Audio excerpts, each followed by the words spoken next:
Hey everybody, Coach Brandon here again.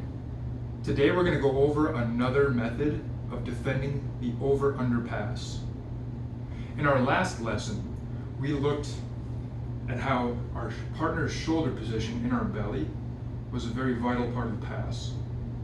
So as we recognize the shoulder coming in, we frame against the shoulder, getting our grips. We bring our left knee in front of the other shoulder, and eventually, by challenging our opponent's shoulder position, we can recover our guard. Today we're going to look at another method where our opponent actually gets their shoulder to our belly. They've solidified control over our hips. And now what? If we weren't able to challenge the shoulder position, one thing we can do is challenge the head position. The head position is another vital part of the over-under pass. Of any pass, really. If I have Sammy lay down on her back, head facing the camera, any sort of guard pass has to result in my hips being on one side of her body and my head being on the other. Any form of side control where my head and my hips are both on the same side of my partner's body will not allow me to control my opponent. Not an opponent who is roughly my size, my strength, my skill level. It won't happen. So, this guard pass defense is predicated on the fact that we know our opponent's going to circle their hips to one direction. So we're going to take the head, and we're going to force their head to the same side of the body that they want to take their hips. This is going to make it so they can't really solidify the pass, and we can recover our guard. Let's take a look.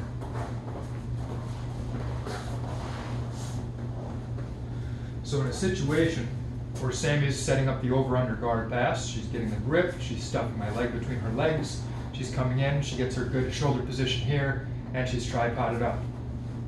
Good. No, we're not there yet. Okay, she hasn't covered the knee yet, she's just gotten to this position. It's going to be hard to frame against the shoulder at this point. So what I'm going to do, I can no longer challenge the shoulder position, so I'm going to challenge the head position. My left hand is going to come here underneath of Sammy's head and face in preparation to block her head and help to pass it across.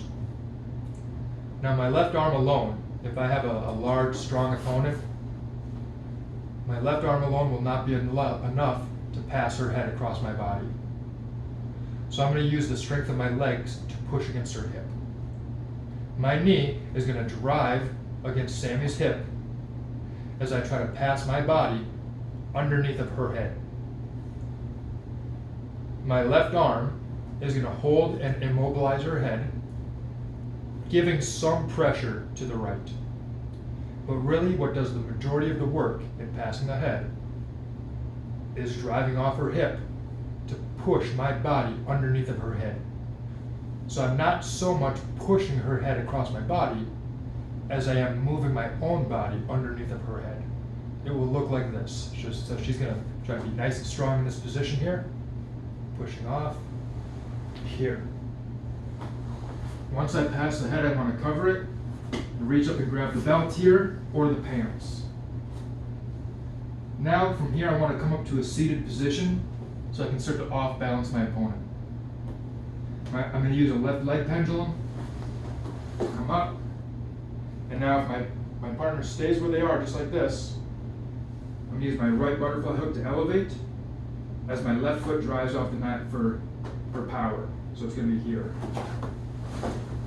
dumping our opponent down. Alternatively, my opponent might just realize that that's a really bad position to be in, and they may move out back and away to reset. That's another realistic option. So one more time.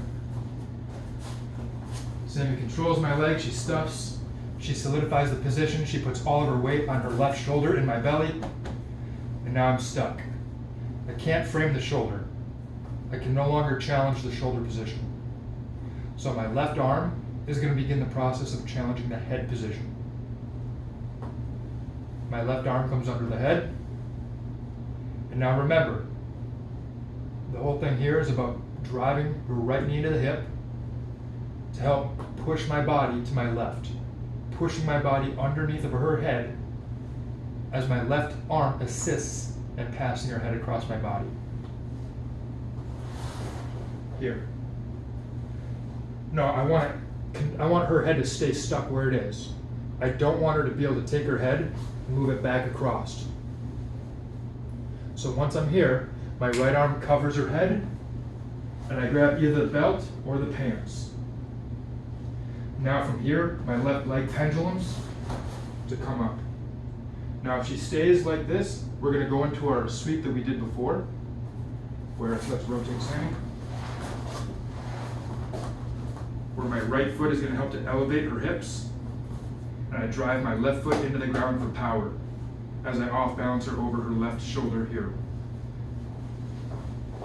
Here. Now, other times, come back up. Other times, my opponent realizes the danger of this position and they just try to sit back and away. But then I can easily recover my guard, establish my 4 points of connection, and go back into a good offensive cycle.